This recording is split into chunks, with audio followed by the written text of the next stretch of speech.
ரூபாய் 500 மற்றும் ரூபாய் 1000 கள்ளநோட்டுகளின் வரிசையில் தற்போது ரூபாய் 10 போலி நாணயங்கள் இடம் பிடித்துள்ளன.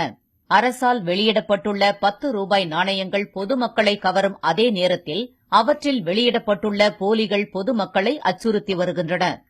ரூபாய் 10 நாணயங்களில் போலிகள் வெளியிடப்பட்டுள்ளதாக கடந்த மாதம் போலீசார் தகவல் வெளியிட்டுள்ள நிலையில் ரூபாய் 10 நாணயங்களை பெறவே வட மாநிலங்களில் சிறு வியாபாரிகளும் பொதுமக்களும் தயக்கம் காட்டி வருகின்றனர். இந்நிலையில் போலி நாணயங்களை அடையாளம் காண சில வழிமுறைகள் வெளியிடப்பட்டுள்ளன. அதன்படி உண்மையான நாணயங்களில் மேல் பகுதியில் 10 கீற்றுகள் மட்டுமே இருக்கும். போலி நாணயங்களில் 15 கீற்றுகள் இருக்கும்.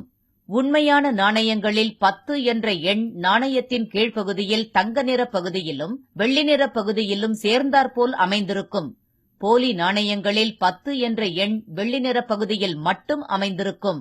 உண்மையான நாணயங்களில் ரூபாய்க்கான குறியீடு இருக்கும். போலி நாணயங்களில் அது இருக்காது. நாணயத்தின் பின்பகுதியில் உள்ள சிங்கமுக அமைப்பில் உண்மையான நாணயங்களுக்கும் போலி நாணயங்களுக்கும் இடையே வேறுபாடுகள் உள்ளன. மேலும் போலி நாணயங்களில் தங்க நிற பகுதியில் இருந்து வெள்ளி நிற பகுதியை பிரித்தெடுக்க முடிகிறது.